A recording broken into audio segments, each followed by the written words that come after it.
Putting the risk at the center. अगर हम देखें, so far हमने waterfall cover किया, which is a sequential model. फिर हमने V model cover किया, which is test paired. ये दोनों sequential चलते हैं और इसमें कोई feedback loop नहीं होता. So feedback loop को ऐड करने के लिए we have models, that is prototype model and then evolutionary model. And after that, इनमें से none of them put risk at the center. So इसमें risks के chances बहुत ज़्यादा होते हैं और रिस्क को सेंटर में रखते हुए इनमें से कोई भी मॉडल नहीं बना हुआ है. तो अगर हम आज देखें हम क्या पढ़ने वाले हैं, तो आज हम स्पाइरल मॉडल पढ़ने वाले हैं. और इस स्पाइरल मॉडल में हर इटरेशन में एक्सप्लिसिटली आइडेंटिफाई किया जाता है और रिस्क को रिड्यूस करा जाता है अगले वाले फेज में पहुंचने से पहले. और ये स्पाइरल मॉडल जो है वो प्रपोज किया था बैरी बोहेम ने 1988 में. और ये जनरली सूट किया जाता है लार्ज और कॉम्प्लेक्स प्रोजेक्ट्स होते हैं जिनमें बहुत ज़्यादा रिस्क होता है, ताकि रिस्क को मिटिगेट किया जा सके. फिर by definition what is the spiral model. So by definition, the spiral model is a iterative risk-driven model where development moves outward in the spiral.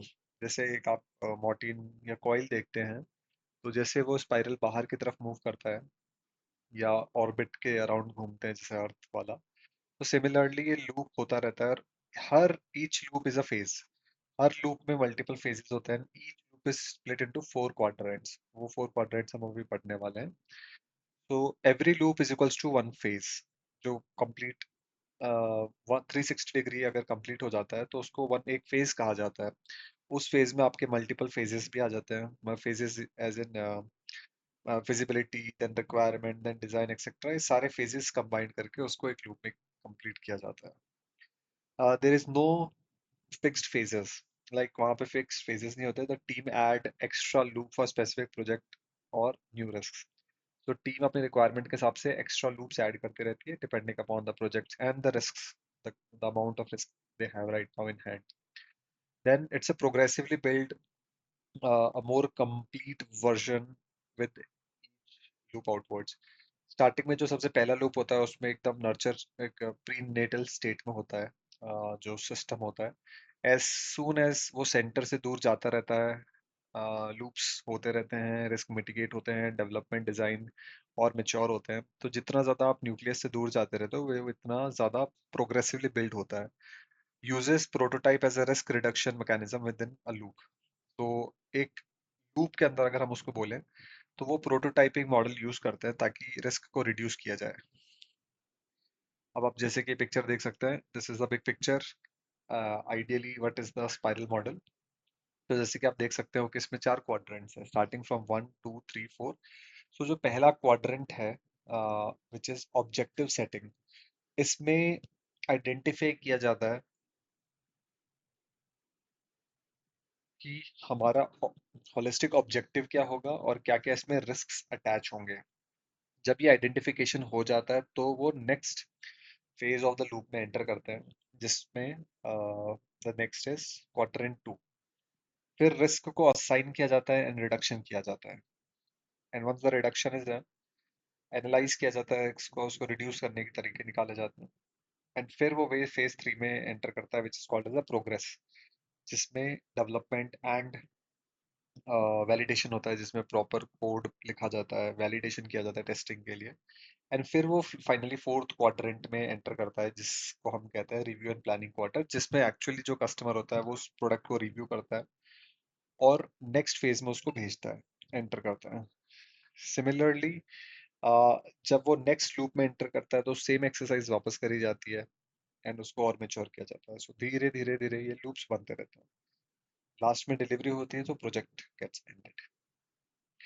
Now activity and output mapping. जैसे कि 4 quadrants हैं. पहले quadrant का नाम है objective setting, जिसमें identify किया जाता है ऑब्जेक्टिव्स, रिस्क आइडेंटिफाई किए जाते हैं, उनको लिस्ट डाउन किया जाता है कि इन रिस्क के अगेंस्ट ऑल्टरनेटिव सॉल्यूशंस क्या क्या हैं. और जब इस फेज से जब बाहर निकलते हैं तो उसका जो ऑब्जेक्टिव होता है, वो objective, one second, so let's begin. हाँ, सो जो पहला क्वाड्रेंट होता है उसका आउटपुट होता है ऑब्जेक्टिव्स, रिस्क्स और ऑल्टरनेटिव्स निकल के आते हैं. Second phase is risk assessment and reduction. उस पे डिस्कशन होता है, एनालाइज किया जाता है हर रिस्क को कि उसको हम रिड्यूस कैसे करा जा सकता है। एग्जाम्पल के तौर पे जैसे एक प्रोटोटाइप बना लिया जाए अगर हमें रिक्वायरमेंट्स अनक्लियर है, ताकि उसी प्रोटोटाइप पे हम लोग कंफर्मेशन ले सकें। सो इसमें रिस्क प्लानिंग होती है और रिस्क को रिड्यूस करने का थॉरो प्लान बनाया जाता है। नेक्स्ट आता है हमारा क्वाड्रेंट थ्री, जिसको हम कहते हैं डेवलपमेंट एंड वैलिडेशन। तो जो भी डिस्कशन होता है इससे प्रीवियस फेज में, उससे रिलेटेड जितने भी एक्शन आइटम्स होते हैं, जैसे कि अगर बिल्ड करना है, उसको वैलिडेट करना है, टेस्टिंग करनी है, सो ये इस फेज में किया जाता है, इस क्वाड्रेंट में किया जाता है। एंड इसका फाइनली आउटपुट होता है वैलिडेटेड इंक्रीमेंट। इसको वैलिडेट करके नेक्स्ट स्टेज में भेजा जाता है, which is quadrant four, called as review and planning. तो रिव्यू एंड प्लानिंग में जो रिजल्ट्स होते हैं, review results with a customer किए जाते हैं, और फिर प्लान किया जाता है कि नेक्स्ट लूप में अराउंड द स्पाइरल क्या किया जाए। And as a output of this quadrant, plan for the next iteration is done. And very important point, move to the next loop only after risks are reduced and the increment is reviewed. So that's the principle of spiral model. Quick question: in the spiral model, which quadrant is responsible for analyzing and reducing project risk? So option one is object. So these are the four option with each quarter, which is responsible for reducing the project risk is your option B.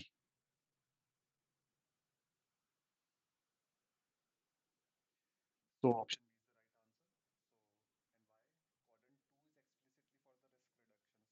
So and why? Quadrant two is explicitly for the risk reduction steps. इसमें detailed risks analyze किए जाते हैं, plus action जो होते हैं वो बनाए जाते हैं। Then why it's different? Because risk जो फैक्टर होता है इसको सेंटर में रखा जाता है फॉर एवरी लूप। अगर आप नोटिस करोगे, risk, what is risk? Any adverse circumstance that might hamper the successful completion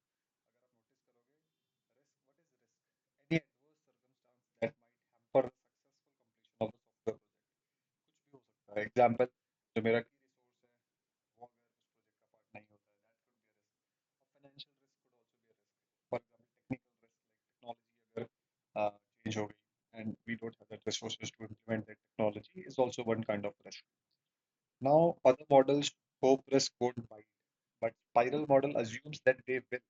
So, अगर पहले से मान के चलते हैं कि चीज होगी, तो उसको प्रॉपर्ली मिटिगेट किया जा सकता है, ताकि हर लोग उसको टैकल किया जा सके। अगर रिस्क हाई है, if risk is high, example requirements unclear हो, तो प्रोटोटाइप बना लिया जाता है, जो कि स्टेप टू का पार्ट है।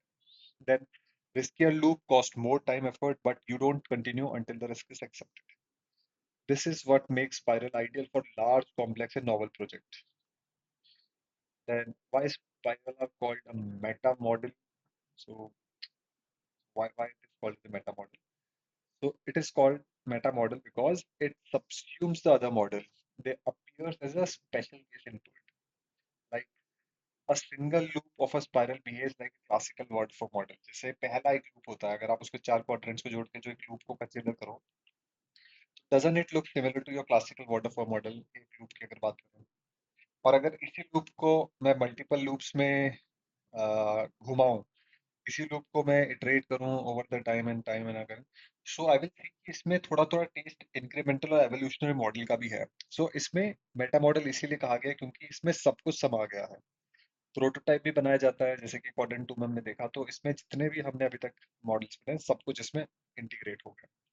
In short, spiral model is a combination of your waterfall model, evolutionary model, and a prototype model with explicit risk management on the top. Now, what are some pros and cons? The pros are strength.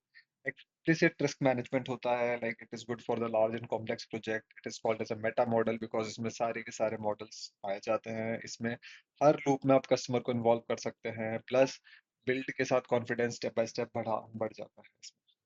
Then कुछ limitations भी होंगी, कोई भी चीज़ perfect नहीं होती वैसे ही। इसकी limitations ये है कि कॉम्प्लेक्स एंड एक्सपेंसिव होता है बहुत मैनेज करना, बिकॉज हर स्टेज में आप रिस्क को इवेलुएट कर रहे हो, सो बहुत ही एक्सपर्ट टीम लगती है इसमें। देन रिस्क को असेस करने के लिए भी you need expertise, like not and every everyone can do it. You only those can do it जिनके पास ये एक्सपीरियंस हो। एंड जनरली ये स्मॉल और लो रिस्क प्रोजेक्ट्स के लिए नहीं यूज किया जाता है बिकॉज उसका इतना एडवांटेज नहीं होता जितना इसकी प्लानिंग कर रहे हैं इतना उसका एडवांटेज नहीं होगा। फॉर एग्जांपल छोटा प्रोजेक्ट है जिसमें प्रोटोटाइप बना के भी काम हुआ जा सकता है, सो वैसे प्रोजेक्ट्स में ये काम नहीं आता है।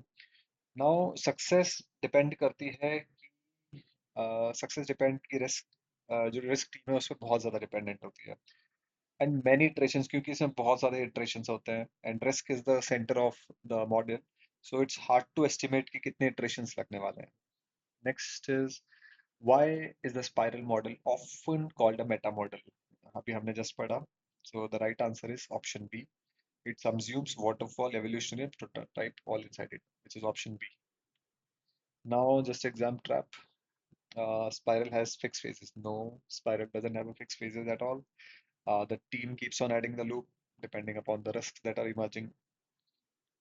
Spiral is equals to evolutionary. No, both iterative, but Spiral explicitly assess the risk every loop, so it's not evolutionary at all.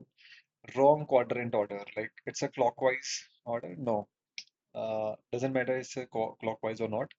It is always objective, risky, risk reduction, development, and review phase. This is the order. Doesn't matter clockwise or anti-clockwise.